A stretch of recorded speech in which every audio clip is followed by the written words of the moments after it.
Terima kasih pemirsa, Anda masih bersama kami. Bang Gaudens, kalau melihat delegitimasi di dalam editorial dikatakan antara lain lewat penyebaran hoax. Dan kalau kita melihat hoax ini belakangan sangat masif menyebar lewat sosial media, media sosial. Pertanyaannya Bang, apakah memang tidak cukup keras usaha untuk menghentikan penyebaran hoax itu, sehingga kemudian usaha delegitimasi khususnya penyelenggara pemilu terus berjalan? Ya, penyebaran hoax itu kan sudah sudah diatasi berkali-kali sampai dibawa ke ranah hukum. Tetapi jangan lupa apa yang disampaikan itu adalah sebuah framing dengan ada tujuan akhirnya, tentu tujuan akhirnya tujuan politik. Tetapi yang mau saya katakan begini, Leo. Apa Bang? KPU itu lembaga negara yang keberadaannya itu setara dengan lembaga-lembaga lain yang diatur di dalam konstitusi. Undang-undang dasar? Undang dasar. Jadi di dalam undang dasar pasal 22E ayat 5 itu tegas sekali dikatakan pemilu diselenggarakan oleh suatu komisi pemilihan umum. Komisi pemilihan umumnya ditulis dengan huruf kecil semua yang bersifat nasional, tetap, dan mandiri. Dan keberadaannya di dalam ayat 6 itu kan diatur dengan undang-undang. Kalau kita melihat Undang-Undang Nomor 7 tahun 2017 tentang pemilu, yang disebut penyelenggara pemilu itu ada 3. Yang pertama itu KPU, yang kedua itu Bawaslu, yang ketiga itu Dewan Kehormatan Penyelenggara Pemilu. DKPP. Nah, dari 3 penyelenggara pemilu itu, yang paling kuat dihantam sekarang ini adalah KPU dan Bawaslu. Nah, pertanyaannya kan, mengapa KPU dihantam terus-menerus?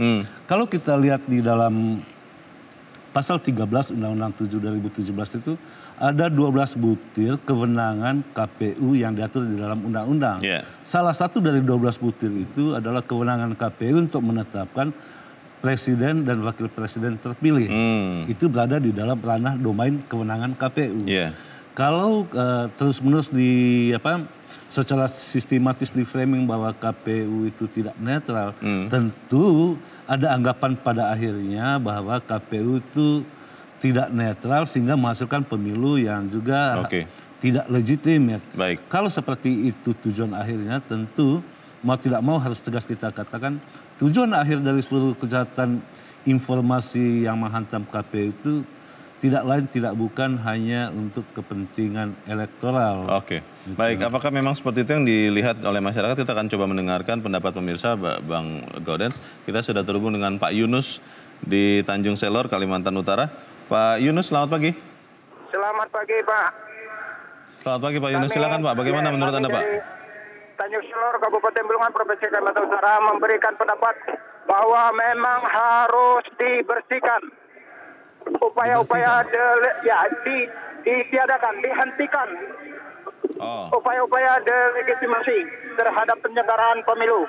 Karena ini berpotensi menjadi bom waktu.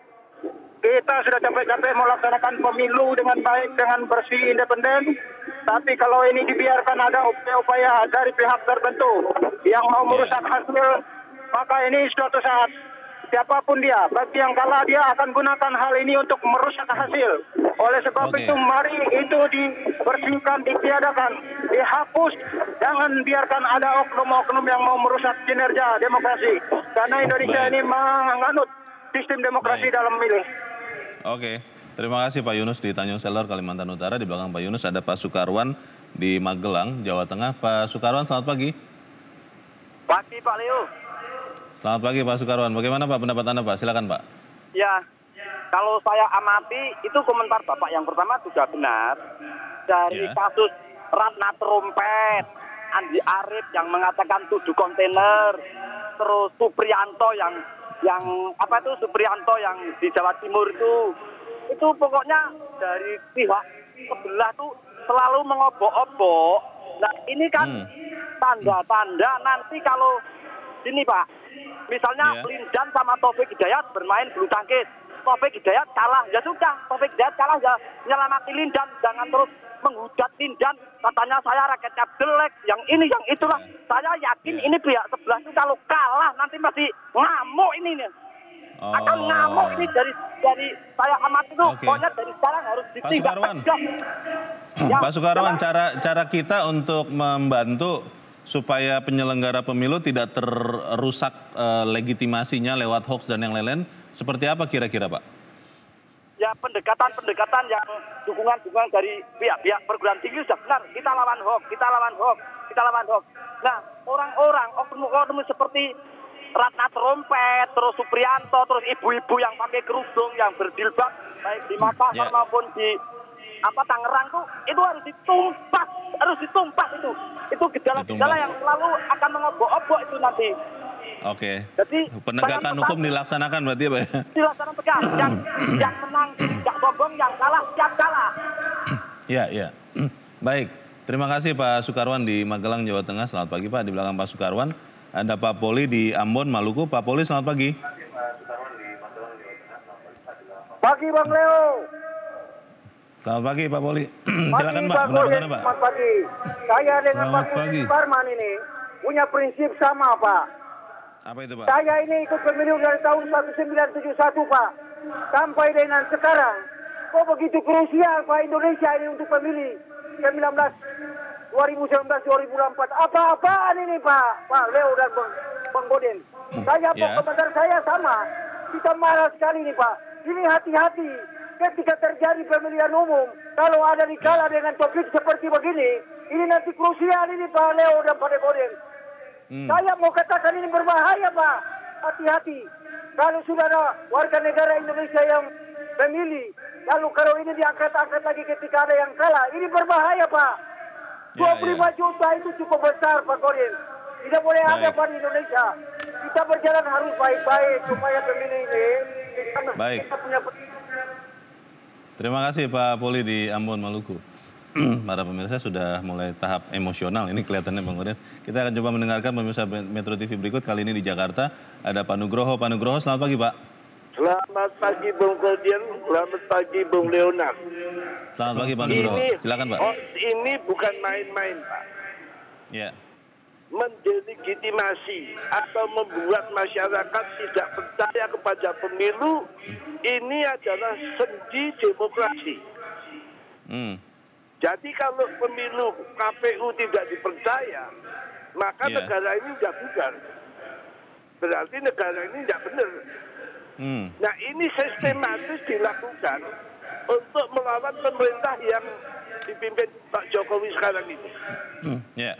Ini satu konspirasi.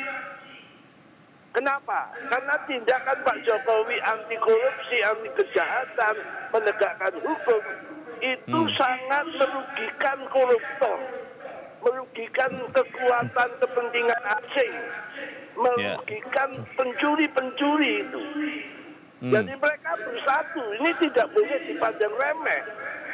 Oleh karena itu, menangani hoax tidak cukup dengan penegakan hukum, tidak jelas, tapi harus dengan pendidikan politik, di mana semua aparat negara, semua partai politik harus mendidik dengan benar.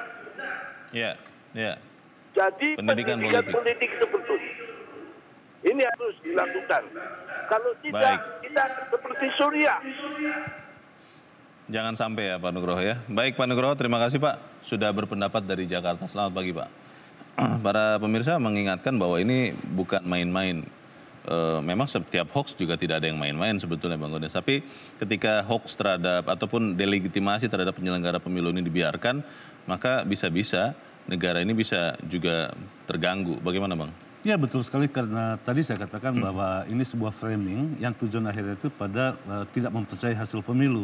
Kalau tidak mempercayai hasil pemilu, berpotensi untuk timbulnya konflik horizontal antara yang pemenang dan tidak memenangi pemilu. Itu yang pertama. Yang kedua, kalau kita lihat bagaimana dasarnya dampak hoax itu. Kita lihat misalnya dalam kasus 7 kontainer surat suara yang katanya tercoblos di Tanjung Priok. Itu yang percaya itu menurut survei Saiful Munjani Research and Consulting itu 4%. 4% itu dari 190 juta pemilih, itu sekitar 7,7 juta orang percaya dengan hoax itu. Atau mereka yang terpapar dengan hoax terhadap Jokowi misalnya. Ada 9 juta orang percaya bahwa Jokowi itu anak PKI apa segala macam itu. Ini kan sangat berbahaya. Dan lagi-lagi, apakah harus diatasi dengan pendidikan politik? Tentu tidak. Karena apa? Karena mereka yang melakukan ini adalah orang yang melek politik. Kalau kita lihat dari hasil survei juga, jelas sekali terbaca petanya. 25% mereka yang tidak percaya KPU itu dari kubu 02, 5% itu dari kubu 01. Itu menunjukkan bahwa memang kewajiban pemimpin itu, calon pemimpin atau pemimpin itu mestinya menertibkan anak buahnya. Pendukung-pendukungnya harus ditertibkan agar tidak menyebarkan hoax. Kalau hoax itu terus-menerus diproduksi, apalagi secara masif dan sistematis, yang kasihan itu negara ini. Betul. Pemilu itu jangan lupa, itu sarana demokrasi. Setiap orang itu yang menggunakan hak suaranya itu memilih pemimpinnya. Jangan terdelegitimasi pilihan itu hanya karena keinginan untuk berkuasa ya. Ini sih sesat ya. Bang Gaudens, pertemuan beberapa menteri komunikasi ASEAN mengatakan bahwa untuk melawan hoax itu ada 2 yang harus dilakukan. Yang pertama pendidikan untuk jangka panjang. Untuk bisa membedakan hoax yang mana. Lalu yang kedua adalah meningkatkan peran pers yang makin kredibel. Itu bagaimana, Bang? Ya betul sekali. Kenapa pendidikan itu? Karena lewat pendidikan itu orang harus memahami ya. Atau dengan kata lain bukan pendidikan lembaga pendidikan yang dimaksud, tetapi literasi. Benar. Bagaimana mendidik orang supaya bisa membedakan informasi yang benar dan salah. Jangan memudahkan jari itu untuk meneruskan informasi-informasi yang tidak benar. Yang kedua itu tentu adalah lembaga pers. Lembaga pers yang kredibel itu tujuannya apa? Untuk menyaring informasi sehingga masyarakat berpaling kepada pers. Ketika ada informasi yang tidak benar, orang berpaling kepada pers mainstream. Apakah informasi itu benar atau tidak? Terkait dengan 7 kontainer misalnya. Atau pada akhirnya orang berpaling kepada pers. Ketika pers memberitakan bahwa itu hoax, itu tidak benar informasi itu, orang percaya, walaupun masih ada sekitar 7,7 juta orang percaya bahwa itu benar. Penyelenggara pemilu sudah menjawab dan mengkonfirmasi bahwa hoax-hoax itu tidak benar, tetapi dan pers mainstream juga sudah mengkonfirmasinya. Tetapi peredaran lewat media sosial itu kan luar biasa, Bang. Bahkan Menkominfo pun mengeluhkan karena operator-operator media sosial itu tidak terlalu banyak berperan. Apakah memang kita harus mensensor saja supaya kemudian jangan ada kebohongan yang susah lagi untuk memperbaiki kerusakannya? Kita bahas di bagian berikut. Pemirsa tetap bersama kami, Editorial Media Indonesia segera kembali.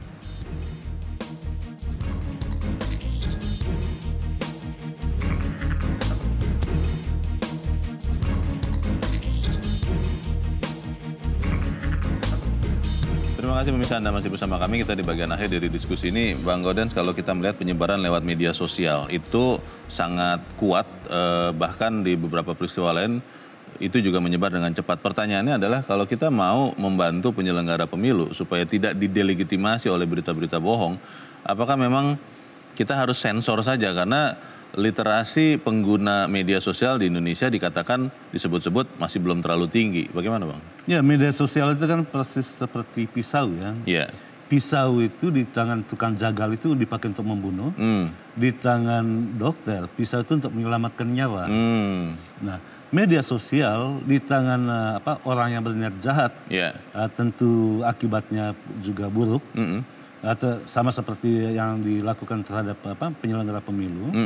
Tetapi di tangan orang baik, media sosial itu sangat-sangat bermanfaat. Karena itu tidak mungkin kita mengeliminasi atau meniadakan media sosial itu. Karena itu sebuah keniscayaan perkembangan zaman. Nah, yang paling penting tadi seperti yang dikatakan Leo, bagaimana meningkatkan literasi. Tetapi lagi-lagi di dalam konteks politik elektoral, penyebaran berita bohong itu bagian dari strategi kampanye. Bagaimana orang datang dari rumah ke rumah mengatakan bahwa kalau 01 nanti menang tidak ada lagi azan, tidak lagi ada azan, tidak ada lagi pengajian apa segala macam. Padahal calon wakil presiden di 01 itu adalah Kiai Haji. Kalau mau pakai logika harusnya itu tidak benar gitu kan. Mestinya kalau pakai logika itu tidak benar. Tetapi itu terus-menerus diproduksi. Kalau terus-menerus diproduksi, lama-lama orang mengatakan, oh benar ini ya. Nah itulah akibatnya seperti yang saya katakan tadi. Sebanyak 4% orang percaya bahwa 7 kontainer itu benar adanya. 7% itu 7,7 juta orang. Setelah sebanyak 13% orang tidak percaya lagi KPU itu netral. Itu artinya ada sekitar 25 juta orang saat ini tidak percaya dengan KPU itu netral. Kalau menghentikan medsos itu tidak boleh karena itu keniscayaan. Tapi kalau menghapus konten yang benar-benar tidak benar itu tidak bisa juga? Bisa, itu kan ada kebijakan. Kalau terkait dengan pornografi itu kan mudah ya. Iya. Tetapi terkait dengan politik, ini kan dengan bahasa yang sangat terselubung, sangat sistematis. Karena ini bagian dari kampanye, bagian dari framing untuk membentuk bahwa citra KPU ini tidak layak dipercaya sehingga hasil-hasilnya pun tidak layak dipercaya. Itu artinya siapa yang melakukan itu? Yang melakukan itu adalah mereka yang sudah merasa dirinya kalah gitu. Hampir kalah ya? Hampir kalah atau sudah kalah gitu.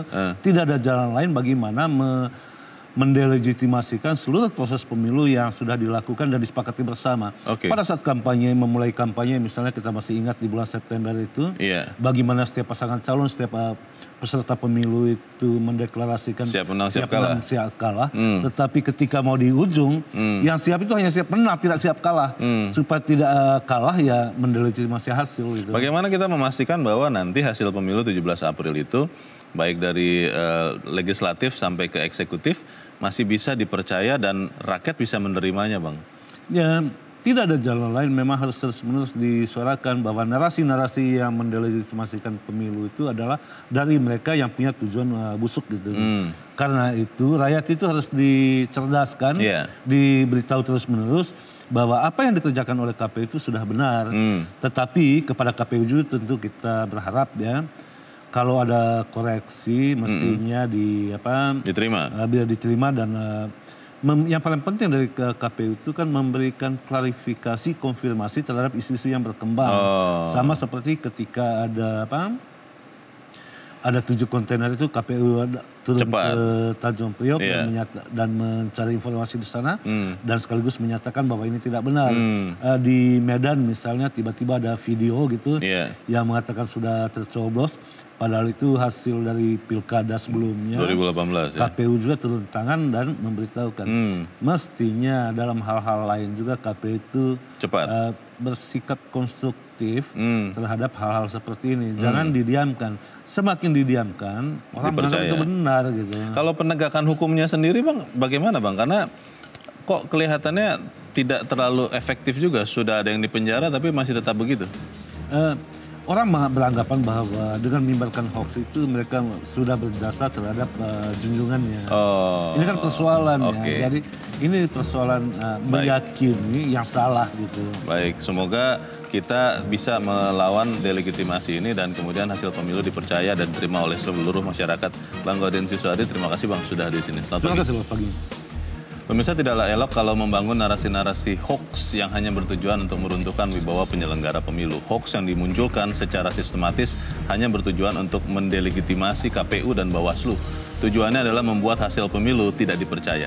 Kita berharap KPU dan Bawaslu terus meneguhkan kepercayaan publik, antara lain dengan aktif mengklarifikasi sekaligus responsif terhadap kritik yang disertai bukti dan langsung melakukan perbaikan. Dengan begitu tidak ada lagi alasan bagi para pecundang untuk menuding hasil pemilu tidak sah. Saya Leonard Samosir, terima kasih Anda sudah menyaksikan. Selamat pagi.